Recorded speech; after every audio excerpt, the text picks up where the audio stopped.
Hello guys, welcome back. तो आज हम एक क्लाइंट इंसिडेंट के बारे में बात करेंगे जो अभी रिसेंटली मैंने अटेंड करा था। एक फॉरेन क्लाइंट था और साथ में उसके इंडियन भी था। मैं पूरी स्टोरी अभी बताता हूँ कैसे और कैसे कैसे करके हमारे इंडियंस जो है खुद हमें इंडियन को सपोर्ट नहीं करते। तो ये सारी चीज़ें डिटेल में समझाने वाला हूँ, तो वीडियो अंत तक देखना और मेक श्योर सब्सक्राइब। अगर चिंदी क्लाइंट वाला वीडियो तुमने पहले नहीं देखा है तो आई बटन पे क्लिक करके देख सकते हो। तो भाई बात ये है कि पहले एक मेरे लिंक्डइन पे कोई पोस्ट वायरल हो गया था, तो उसमें एक यूके का कोई बंदा था, उसने मुझे अप्रोच करा पर्सनल ब्रांडिंग के लिए। वो क्या कर रहे हैं, इंडिया में एक बैंक खोल रहे हैं और वो किसी एक स्मॉल बैंक है इंडिया में भी, तो उसके साथ कोलैबोरेट करके खोल रहे हैं कि उनको सारी परमिशन मिल जाए आरबीआई से एंड ऑल।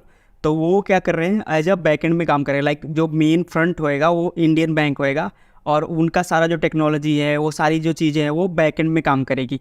तो इसके लिए उन्होंने अप्रोच करा था कि मुझे कि पर्सनल ब्रांडिंग के लिए, मतलब जो ये पूरा बैंकिंग सिस्टम बना रहे हैं उनका एक पर्सनल ब्रांड करना था। तो इसके लिए उन्होंने अप्रोच करा था लिंक्डइन पे कि उनको पर्सनल ब्रांडिंग कराना है ऐसे, और जो मेरा पर्सनल खुद का ब्रांड है जो लिंक्डइन पे वो अभी अच्छा खासा है। और एक जो पोस्ट वायरल हो गया था उसकी वजह से मुझे वो मिले, क्योंकि उस पोस्ट पे देख सकते हो 1 लाख से ज़्यादा इंप्रेशंस है और बहुत ज़्यादा वो वायरल हो गया। उस पोस्ट की वजह से उनको दिखा ये बंदा है लिंक्डइन पे और अच्छा कर रहा है, और मेरे लिंक्डइन पे और टैग मिला हुआ है, मुझे बहुत सारे बैच भी मिले हुए हैं, ये देख सकते हो तुम। इसकी वजह से उन्होंने डीएम करा कि हमें भी ऐसा कुछ कराना है। तो मैंने मीटिंग फिक्स करी और मैंने उनको डेट दिया कि इस डेट पे इस टाइम पे हम कर सकते हैं मीटिंग। उसके लिए मुझे 2-3 दिन का टाइम चाहिए, मैं ताकि आपके ब्रांड के थ्रू वो थ्रू करूँ कि आप लोग भी क्या करते हो, आपका बैकग्राउंड क्या है, और उनके लिए मैंने कस्टमाइज पीपीटी बनाई।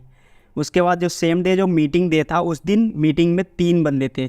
3 बंदे इन द सेंस मैं था और एक क्लाइंट था जो यूके का था और एक इंडियन बैंक का क्लाइंट था। क्लाइंट इन द सेंस जो इंडियन बैंक उनके साथ कोलैब करके करने वाला था वो था।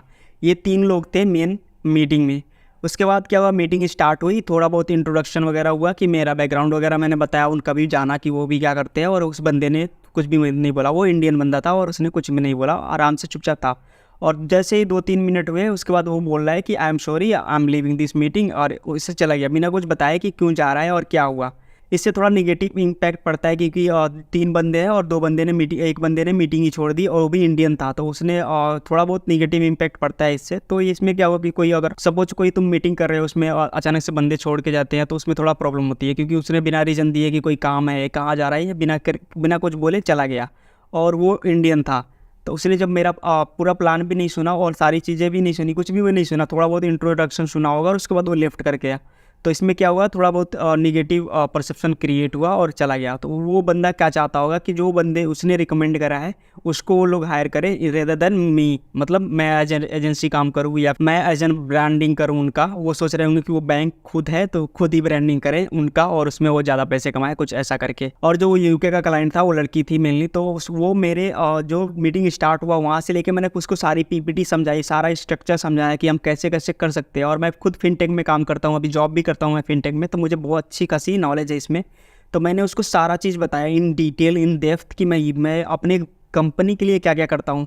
मेरी कंपनी में जो मार्केटिंग हेड है वो भाई वो सेल्स में काम करते हैं, तो जो भी मार्केटिंग का काम होता है सारा चीज़ मैं हैंडल करता हूँ, A to Z। Offline marketing हो, ऑनलाइन मार्केटिंग हो, कुछ भी हो, A to Z सारी चीज़ें मैं हैंडल करता हूँ और मेरे नीचे भी बहुत सारे बंदे काम करते हैं।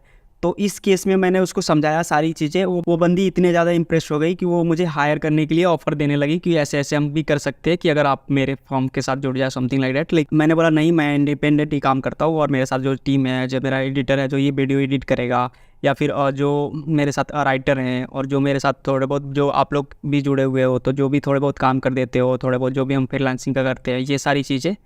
तो इसमें क्या है कि भाई जो भी इंडियन बंदा है खुद इंडियन को ही नहीं सपोर्ट कर रहा है और इससे सारी चीज़ें हो रही है, क्योंकि इंडियन ही मार्केट डाउन कर रखे हैं। सपोज किसी बंदे को मैं अप्रोच करता हूँ और वो यूके का है, मैं सपोज उसको बोलता हूँ $1000 लगेंगे इस पर्टिकुलर काम करने के लिए, तो सेम बंदा बहुत सारे बंदों को डीएम करता है और प्राइस कम करा लेता है, क्योंकि जो हमारे इंडियंस बंदे हैं उनके पास जॉब नहीं है या फिर कोई किसी तरीके से उनको दिक्कत है, तो उससे बहुत सारे लोग जो है लो प्राइस में काम कर देते हैं। तो ऐसा नहीं करो यार, तुम मार्केट डाउन कर रहे हो और थोड़ा रेपुटेशन भी ख़राब कर रहे हो, राइट।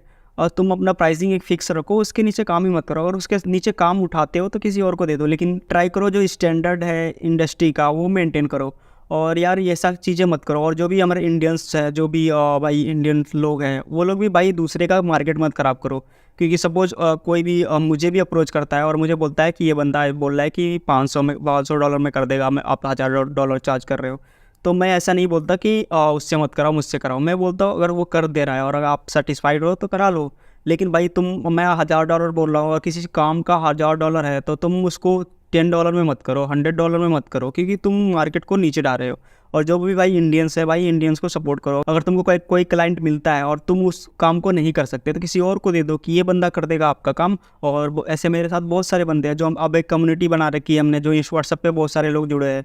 तो वो लोग भी मुझे डीएम करते हैं, कोई काम आता है तो मैं उनको फॉरवर्ड कर देता हूँ कि भाई तुम देख लो, ये मेरे स्टैंडर्ड मैच नहीं कर रहा है और ये इतना ज़्यादा पे नहीं कर रहा है, लेकिन इतना ज़्यादा अगर इसमें तुम काम कर सकते हो काम कर दो। तो भाई जो इंडियंस है वो इंडियंस को ही नहीं सपोर्ट कर रहे हैं, ये बहुत ज़्यादा गलत हो रहा है यार चीज़ें। और मार्केट में मैंने स्टार्टिंग करी मीटिंग और बंदा 2-3 मिनट में ही छोड़ के चला गया, उसकी वजह से वो क्लाइंट मेरी चली गई। मतलब मेन तो रीज़न यही था मेरे हिसाब से। लेकिन जो क्लाइंट थी वो पूरा 1 घंटे तक सारी चीज़ें सुना, उसने सारी चीज़ें जानी, फीडबैक लिया मुझसे कि वो क्या क्या कर सकते हैं। और बहुत सारे हमने बातें भी करी, लाइक उसने भी क्रॉस क्वेश्चन करे और बहुत सारी चीज़ें उसने मुझसे सीखी कि क्या कर सकते हैं। और मैंने भी उससे बहुत सारी चीज़ें सीखी कि जो भी वो इंडस्ट्री में वर्क कर रहे हैं अभी करंटली, और उनका भी कंपनी का वैल्यूएशन वगैरह क्या है, कैसे चल रहे हैं वो लोग, और कैसे वो दुनिया में मतलब एमएनसी बनने की कोशिश कर रहे हैं और सारी चीज़ें। तो हमने भी बहुत सारी चीज़ें सीखी। लेकिन जो ये बंदे ने निगेटिव इम्पैक्ट छोड़ा, ये भाई इसके लिए मेरा क्लाइंट चला गया। तो ऐसा मत करो यार। ये पर्टिकुलर बैंक का बंदा था, ये सोच रहा होगा कि हम बैंक वाले ही करें और सारे पैसे खुद ही लूटे बैंक का। तुमको पता ही है इंडियन बैंक्स कैसे काम करते हैं। तो ऐसी सारी चीज़ें हैं। ये एक इंसिडेंट था और ऐसे तुम्हारे साथ ना हो तो तुम देख के चलो भाई। अगर तुम्हारे साथ कोई भी क्लाइंट आने वाला है तो उसके जो टीम वाले हैं उसको इन लो। बाकी कोई अगर बीच का मीडिएटर है इस टाइप का, जो बैंक वाला आ गया था, इसको तुम आउट रखो हमेशा।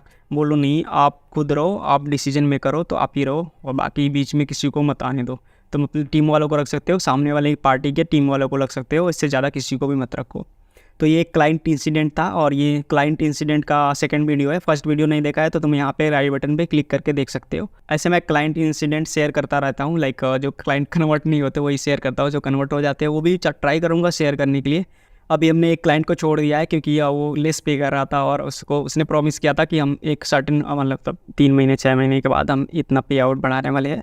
इस हिसाब से हम उसके साथ काम कर रहे थे, लेकिन उसने बढ़ाया नहीं तो हमने छोड़ दिया। और उसने सोचा कि ये इस प्राइस में काम कर रहा है, इतने दिन तक काम किया तो आगे भी करेगा, हमने छोड़ दिया। वो किसी और को ढूंढेगा, किसी और से कराए, कोई बात नहीं, लेकिन जो हमारा स्टैंडर्ड है वो हम मेंटेन रखते हैं। तुम भी ऐसा करो, जो भी तुमने स्टैंडर्ड बना रखा है उसको मेंटेन करो।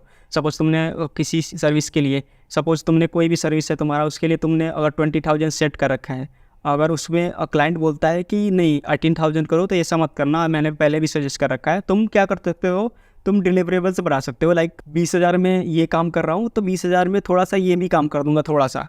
और मतलब जो तुम्हारा पैसा है वो फिक्स रखो भाई, इतना ही लेना है, इतना से कम तो होगा ही नहीं। जो भी करना है करो, अपना स्टैंडर्ड मेंटेन रखो और सारी चीज़ें अच्छे से चलेगी। और भाई कोई भी डाउट हो तो तुम कमेंट करके पूछ सकते हो और मिलते हैं नेक्स्ट वीडियो में। Thank you.